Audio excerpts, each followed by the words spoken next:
Okay, Assalamualaikum warahmatullahi wabarakatuh dan selamat pagi. Okay, hari ini kita akan sambung pembelajaran kita, masih lagi dalam bab 1, pengenalan kepada reka bentuk dan teknologi. Okay, tapi hari ini kita akan pergi kepada topik 1.2, kepentingan reka bentuk dan teknologi. Okay, kalau kita tengok di sini, penerangan di dalam buku teks, okay, kamu boleh tengok muka surat 17. Okay, tujuan utama reka bentuk adalah untuk dijadikan asas dalam penghasilan produk.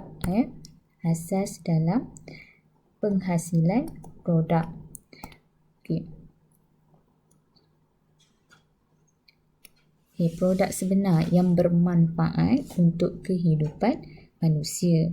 Jadi, reka bentuk suatu produk ni sepatutnya dapat memberi kebebasan kepada pengguna untuk memilih menggunakan produk atau perkhidmatan mengikut cita rasa, kemampuan dan keinginan mereka. Okay. Kepentingan reka bentuk banyak tertumpu pada pengguna, masyarakat dan juga negara. Okey, jadi kat sini kita boleh tengok telah disenaraikan kepentingan reka bentuk dan teknologi. Okey, kita tengok yang pertama, menyumbang kepada perkembangan teknologi moden. Jadi lebih banyak produk yang dihasilkan, jadi lebih banyaklah teknologi moden yang digunakan dalam penghasilan sesuatu produk. Okay, yang kedua, menyumbang kepada pembangunan sosial, sains dan perniagaan.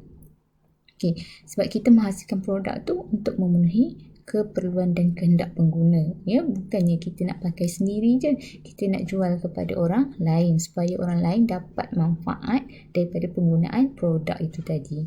Okey, kemudian yang ketiga, memenuhi kehendak individu dan masyarakat.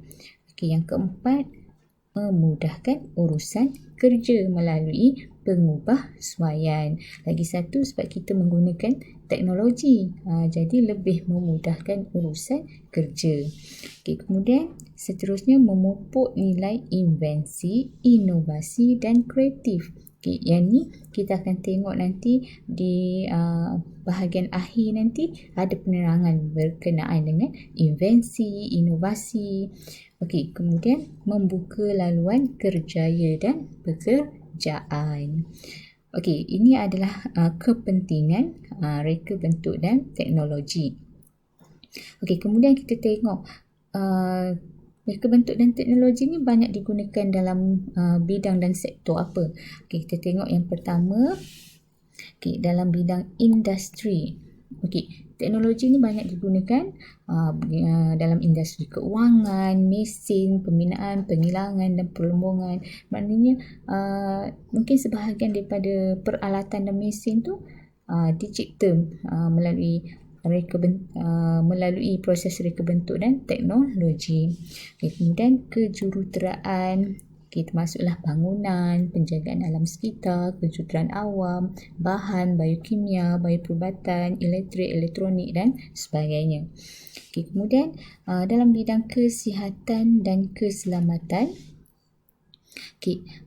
bioinformatik, bioteknologi, farmaseutika, bioperubatan, keselamatan, kimia, formatik, kesihatan, perlindungan kebakaran, pemakanan dan pakaian. Okay, maklumat dan komunikasi, grafik, komunikasi, pengimejan dan muzik. Okay, kemudian kediaman, peralatan di dalam rumah, seperti periuk, sudu, pengelolaan makanan, seperti bungkusan, bekas atau tempat minuman dan sebagainya. Okey, olahraga dan rekreasi, alatan perkemahan, kelengkapan sukan dan taman permainan, pengangkutan, ruang angkasa, lautan, kenderaan bermotor dan sebagainya. Sains gunaan, elektronik, fizik, kejuruteraan, kecerdasan buatan, bahan optik dan lain-lain. Okey, kemudian ketenteraan, bom, kejuruteraan angkatan laut, darat dan udara, senjata api dan kelengkapan tentera. Ini antara bidang kepentingan reka bentuk dan teknologi mengikut bidang pengguna dan sektor. Mungkin banyak lagi daripada ini tapi yang ni antara contoh lah. Okey, seterusnya kita tengok peranan reka bentuk. Okey, reka bentuk ni memberi manfaat kepada pengguna sebab kita menghasilkan suatu produk menggunakan teknologi yang memberi impak kepada kehidupan manusia. Maknanya memberi kesan yang positif. Okey, jadi reka bentuk ni bukan sahaja memberi manfaat kepada kita sebagai pengguna, malah menguntungkan pengeluar. Pengeluar ni maknanya yang menghasilkan produk, yang mengeluarkan produk atau mereka yang menyediakannya. Okey, kemudian manfaat juga akan dapat kepada negara kita. Okey, kita tengok peranan reka bentuk. Dibahagikan kepada 3. Okey, kepada individu,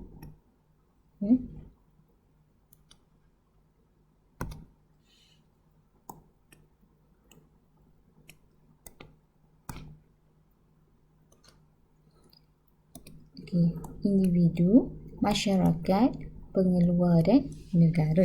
Okey, kita tengok yang pertama, peranan kepada individu, memberi kebebasan memilih kepada pengguna mengikut kemampuan dan keperluan. Contohnya produk yang sama, jadi pengeluarnya berbeza, mungkin ada 2-3 orang pengeluar, contohnya telefon bimbit kan. Ada jenama Samsung, ada jenama Oppo, ada jenama apa lagi, iPhone. Jadi banyak jenama ni memberi kebebasan kepada pengguna untuk memilih mengikut kepada kemampuan dan keperluan masing-masing. Okey, kemudian yang kedua, menjadikan pengguna lebih kreatif, mudah melakukan tugas dan menerima manfaat daripada sumber alam ciptaan Tuhan. Itu yang kedua. Kemudian yang ketiga, menggunakan sumber alam secara terhad dan bijak dan optimum tanpa menyebabkan pembaziran. Seterusnya, memupuk sikap bersyukur kerana kehidupan semakin dipermudahkan. Seterusnya, menghasilkan reka bentuk yang serba boleh dan kaya dengan idea. Ini peranan reka bentuk kepada individu. Kita tengok pula peranan reka bentuk kepada masyarakat. Melindungi dan memelihara etika sosial, menyokong, melindungi dan mempelbagaikan etika budaya, melahirkan nilai-nilai estetika, melahirkan masyarakat yang kreatif, membentuk masyarakat yang lebih bertamadun dan berdaya maju.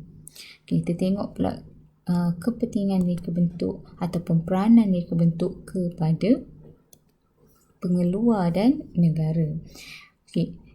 Yang pertama, mengeluarkan produk jenama negara. Lebih ramai pereka bentuk di dalam negara, lebih banyaklah produk berjenama negara dapat dihasilkan. Melindungi hak cipta rakyat, meningkatkan pendapatan negara, menjadi aset negara yang berharga, menjaga maruah dan keselamatan, dan akhir sekali menjadi penanda aras sebagai negara maju. Kalau nak hafal semua ni memang agak susah lah. Jadi kita pilih yang kamu pilih mana yang kamu faham dan mudah untuk kamu ingat. Dan satu lagi, kamu cuba cari keywords yang mudah untuk kamu ingat. Contohnya kalau individu, kita ambil kreatif contohnya. Kita ambil yang senang kita ingat, kreatif. Jadi peranan reka bentuk yang pertama kepada pengguna, boleh menjadikan pengguna lebih kreatif.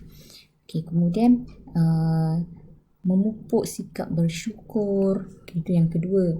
Kemudian menghasilkan reka bentuk yang serba boleh, dah 3 dah.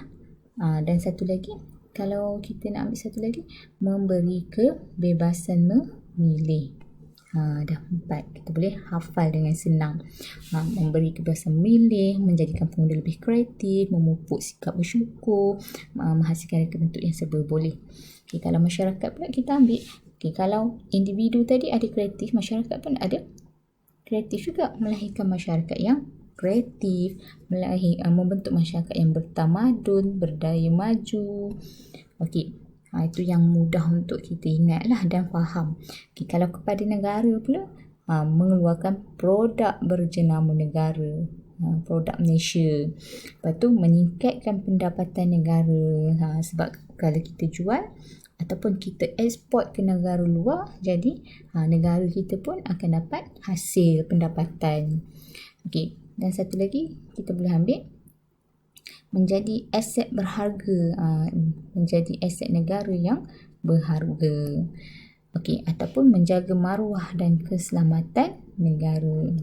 Okey, itu antara yang mudah lah untuk kamu ingat dan faham ya. Okey. Kemudian kita tengok topik 1.2.3, etika dalam reka bentuk. Okey, apa dia etika? Etika ni adalah pegangan atau amalan. Ya, pegangan atau amalan seseorang pereka bentuk supaya hasil ciptaannya itu tidak memudaratkan dirinya dan pengguna. Okay, etika ni ialah nilai murni ya. Nilai murni yang menjadi pegangan dan amalan. Etika, pegangan dan amalan. Okay, seorang pereka bentuk kena ada etika-etika berikut. Okay, yang pertama, keaslian.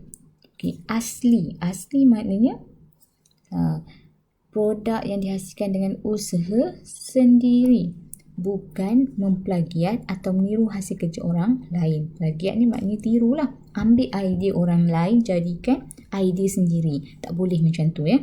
Dia kena asli, original daripada idea kita sendiri. Okay, kemudian yang kedua, jujur. Jujur dalam menentukan harga produk dan mencari keuntungan tanpa membebankan pengguna.